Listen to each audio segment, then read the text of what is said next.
So now that we know how to deal with complex vectors, let's turn our attention to the concept of a complex matrix. An m by n complex matrix is an array of m by n complex numbers. So here we're looking at a matrix A with 3 rows and 4 columns, and each of the entries here is some complex number. The 1, 1 entry is 3 minus 9i, the 1, 2 entry is the number 7, which happens to also be real, but remember, every real number is also a complex number. And we can go around and look for other entries. The, the 3, 4 entry, so in the bottom right-hand corner, this is 5i, so on and so forth.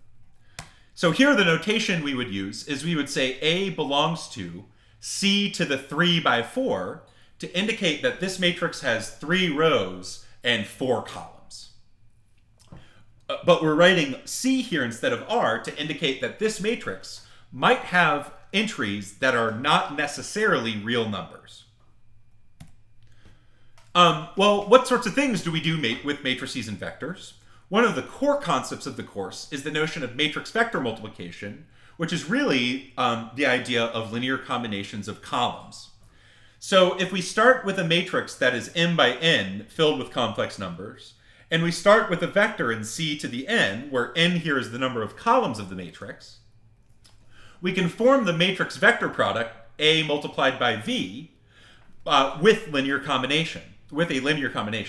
We take each entry in the vector that we're working with and use each of those entries to scale each of the columns of our matrix, and then we add everything up. So this gives us our familiar interpretation of a matrix as a machine that goes from one space to another. So we can view an m by n complex matrix as a machine that takes us from Cn to Cn. Again, everything here is the same as we've been dealing with real numbers, except now we're just allowing the scalars we're using to be complex and not necessarily real. What other things do we do with matrices? Well, one thing that we found to be quite useful in the past is this notion of transposition. In the world of complex matrices, it's quite rare that we only transpose a matrix. Instead, what ends up being important is what's called the conjugate transpose of the matrix. To take the conjugate transpose of a matrix A, first of all, we have new notation for this. So the notation for this is A to the star. And to accomplish this, what we do is we transpose the matrix, and then we conjugate every single entry inside the result. So let's look at the conjugate transpose of this 3 by 2 matrix. So first of all, the conjugate transpose of this 3 by 2 matrix will be a 2 by 3 matrix. And to calculate this conjugate transpose, I'm going to go row by row to build the columns of the conjugate transpose. So the first row of my original matrix here is 2 plus I and 1, which means that the first column of the conjugate transpose will be the conjugates of those numbers, 2 minus I and 1. What about the next column? Well, now I'm going to the second row and conjugating those numbers. 2 plus 17i becomes 2 minus 17i, and negative 4 minus 9i becomes negative 4 plus 9i. For the third column, I'm going to conjugate negative I and 2, which gives me I and 2. So to take the conjugate transpose, we transpose and conjugate everything inside the matrix. Of course, if our matrix is a real matrix, there's no difference between conjugate transposing and transposing, because the conjugate of every number inside of a real matrix is equal to itself. So from this point forward, I'll just always use the star notation when talking about transposition, because it's the same thing in the world of real matrices, but it's also the thing we want to work with when we work with complex matrices too. Now I need to issue a word of warning here. We're venturing into territory where there's not universally accepted notation. So it's not uncommon in literature to find a to the dagger when referring to the conjugate transpose of a matrix. And it's also not terribly uncommon to see this a to the h notation. I'm not a fan of a to the h because sometimes h might stand for something different in our discussion, like maybe another matrix or whatever. So I'd rather not reserve the letter H for an operation if I can help it. So dagger in H notation is, however, used. So if you happen to come across it, if you're reading something, this is the same thing as what we're calling star. So what sorts of properties can we rely on when working with conjugate transposition? Well, lucky for us, conjugate transposition is still an order reversing involution. If we take the conjugate transpose of the product of two matrices, that's the same thing as individually conjugate transposing and multiplying together, except in reverse order. If we take the conjugate transpose twice, we get back to the original matrix. That's the involution property. We also have a conjugate linear property, which states that if we take a linear combination of two matrices and then conjugate transpose, that's the same thing as taking the linear combination of the conjugate transposes of the two matrices, except the scalars that we use are the conjugates of the scalars that we started with. We also have an inverse formula.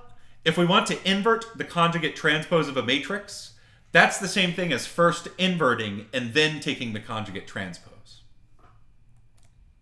And finally here, it turns out that conjugate transposition cooperates nicely with trace, rank, and determinants.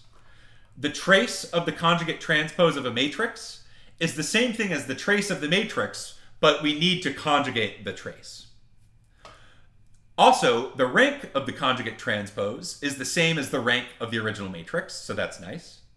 And the determinant of the conjugate transpose is the same as the conjugate of the determinant.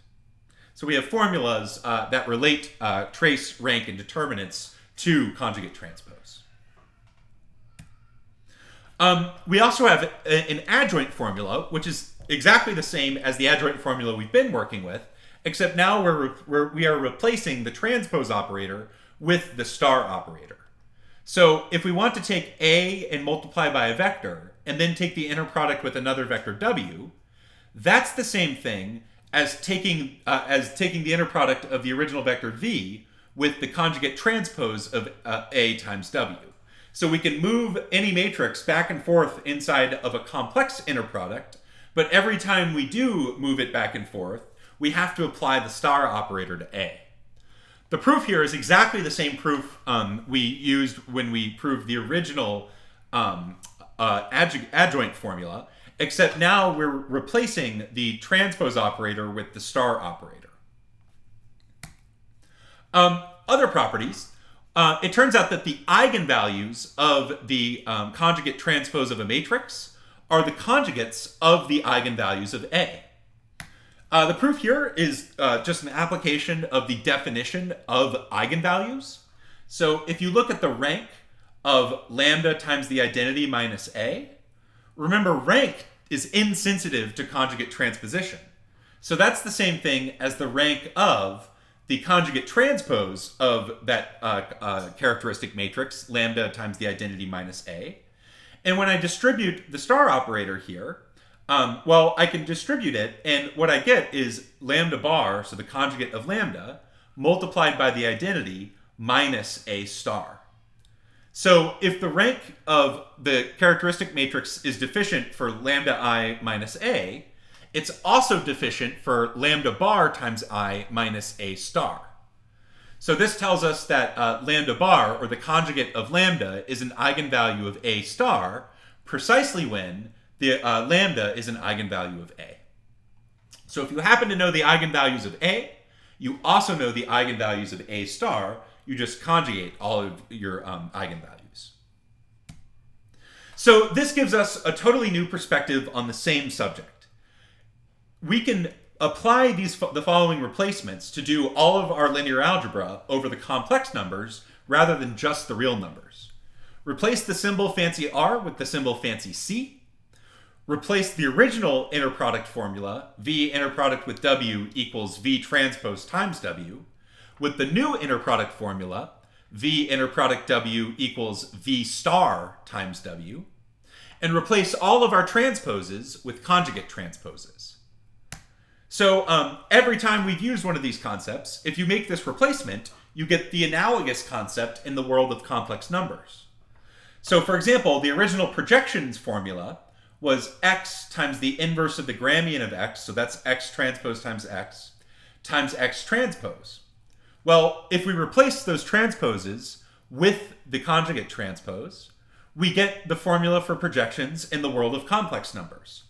X times the inverse of the grammian of x, where now the grammian means we take x star times x star. What about least squares? Well, the original least squares formula was a transpose times x hat equals a transpose times b. In the world of complex numbers, the least squares formula is a star times x hat equals a star times b. And another thing that we've found useful is this notion of a matrix having orthonormal columns. Originally, what that meant for us was that q transpose times q is the identity. In the world of complex numbers, to say that a matrix has orthonormal columns is to say that q star times q is the identity. So if we understand all of the formulas that we developed in the world of real numbers, we also understand those formulas in the world of complex numbers, as long as we replace the inner product appropriately and replace the transposes with the star operator. It's also worth mentioning that some of our adjectives change when we pass to the world of complex numbers. Remember, we called a matrix symmetric previously if its transpose equals itself. Well, in the world of complex matrices, we end up caring about the formula H star equals H, and these aren't called symmetric matrices, these are called Hermitian matrices.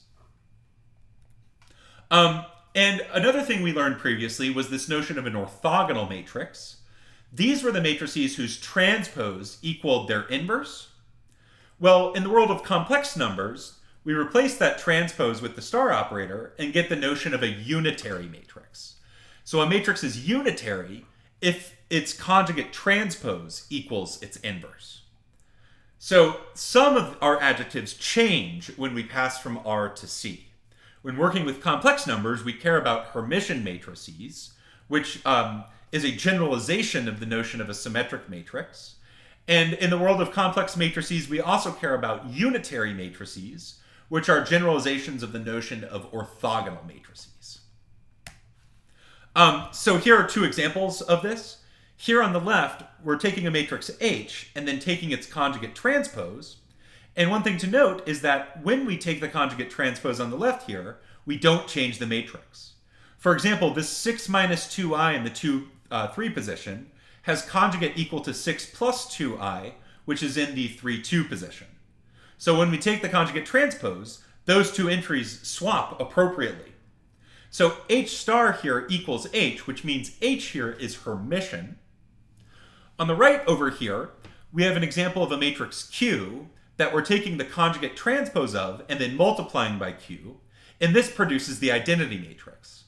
Since this matrix is 3 by 3, this tells us that Q star equals Q inverse, and this is an example, therefore, of a unitary matrix. So on the left here, we have a Hermitian matrix, which again is defined by the property H star equals H, and on the right here, we have a unitary matrix, which is defined by the property Q star equals Q inverse.